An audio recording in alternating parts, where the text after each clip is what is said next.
আলোচনা করব সিরিয়া বিষয়ে। দেখুন, 60% জনসংখ্যার প্রায় 60% সিরিয়া অধ্যুষিত হলো ইরাক। 25% 30% হলো সুন্নি মুসলমান, আর 10% কুর্দি সহ অন্যান্য ধর্মাবলম্বী ইরাকের জনগোষ্ঠীর। 30% সুন্নি মুসলমান এবং সাদ্দাম হোসেন ছিল সুন্নি মুসলমান। 1991 সালে তুরস্ক দখল করার কারণে, কুয়েত দখল করার কারণে যুদ্ধ বাঁধল। এই যুদ্ধে মুসলিম অনেক রাষ্ট্র যোগ দিল এবং পাশাপাশি আমেরিকা, ইউরোপীয় ইউনিয়নের অনেক রাষ্ট্র। এই যুদ্ধে সাদ্দাম কুয়েত দখল ছেড়ে দিল এবং ইরাকে নো ফ্লাই জোন প্রতিষ্ঠা করল। এখানে কোনো বিমান, ইরাকের কোনো বিমান উঠতে পারবে না, এবং কুর্দিদের আমেরিকা, ফ্রান্স, যুক্তরাজ্য সহ কুর্দিদেরকে অস্ত্র সহায়তা দিল এবং প্রশিক্ষণ দিল। তারপর একের পর এক বিশৃঙ্খল অবস্থায় 2003 সালে মার্চ এপ্রিলে যুদ্ধে ইরাকের সাদ্দাম সরকারের পতন ঘটে। সাদ্দাম সরকার পতনে যুদ্ধের সময় হঠাৎ করে সাদ্দাম হোসেন ভাষণ দিল যে আপনারা যারা যুদ্ধ করতে না চান আপনারা পিছনে চলে আসুন। এই বার্তাটা আমি শুনলাম, তখন ভাবলাম তাহলে ইরাকের কোনো জনগোষ্ঠী যুদ্ধ করছে না। এই জনগোষ্ঠী হলো শিয়ারা সাদ্দাম সুন্নি হওয়ার কারণে যুদ্ধ থেকে পিছু হটা শুরু করল, ইরানের কথায় যোগ দিল। তখন যুদ্ধ শুরু হলো। যুদ্ধে সাদ্দাম হোসেন ক্ষমতাচ্যুত হলেন এবং কিছুদিন পর উনি গ্রেপ্তার হলেন। যেহেতু সাদ্দাম হোসেন সুন্নি মুসলমান, এই জন্য শিয়ারা যুদ্ধ করল, সাদ্দামের পতন নিশ্চিত করল। সাদ্দাম হোসেন সরকারের পতন হওয়ার পরই পূর্বাভাস দিল সিরিয়ার সরকার থাকতে পারবে না। সিরিয়া সরকার কেন থাকতে পারবে না?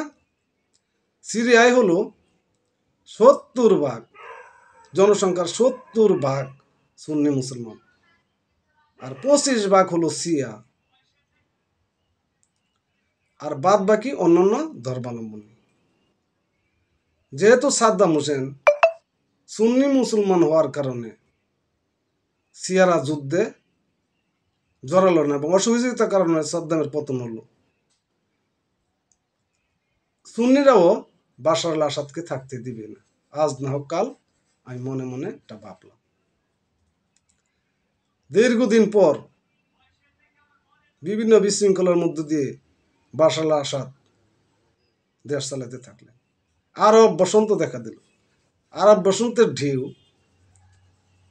মধ্যপ্রাচ্যের অনেক রাষ্ট্রে লাগলো, এমনকি মিশরে রাষ্ট্রপ্রধান ক্ষমতাচ্যুত হল। এই ঢেউ রাখলো সিরিয়ায়। সুন্নিরা শুরু করলো বিপ্লব মিছিল। এই মিছিলে অনেক লোক মারা গেল, কিন্তু বাশার আল আসাদের পতন হলো না। কিন্তু সাদ্দামের ইরাক থেকেই বোঝা যাচ্ছে যে একদিন বাশার আল আসাদের পতন অবশ্যই হবে। শেষ 2024 ডিসেম্বরে পতন হলো। দেখুন, সাদ্দামকে যখন কোর্টে বিচার করা হয় তখন সৌদি আরব, মিশর এবং তুরস্ক তাদের কাছে, ইরাকের কাছে এবং ইরানের কাছে এবং বিশ্বের কাছে আমেরিকার সাথে যোগাযোগ করলো যে যাতে করে সাদ্দামকে মৃত্যুদণ্ড দেওয়া না হয়, কিন্তু কথা রাখলো না। ইরানের মিথ্যা কৌশলের কারণে সাদ্দামকে যাতে ঈদের দিন ফাঁসি দেওয়া না হয়, সৌদি আরব, মিশর, তুরস্ক এবং অন্যান্য মুসলিম রাষ্ট্র, পাকিস্তান বলল, কিন্তু তারা কোনো কথা রাখল না। তাকে ঈদের দিন ভোরে, মুসলিমদের আনন্দের দিন ভোরে তাকে ফাঁসিতে ঝুলানো হলো, তার ফাঁসি কার্যকর হলো। যাক, তখনই বোঝা যাচ্ছে যে বাশার আল আসাদের পতন বেশি দূরে না। যাই বলুক না কেন, যে গ্যাস লাইন বা তেলের পাইপ লাইন, এগুলা আপনি যে অপরাধী করেন আপনাকে পৃথিবী ক্ষমা করবে না।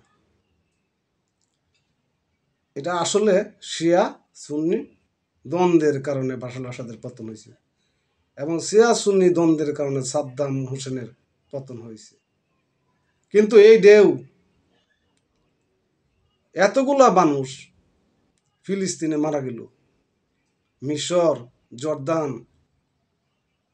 তুরস্ক, সৌদি আরব, ওমান আর আরব আমিরাত বসে বসে তামসা দেখল।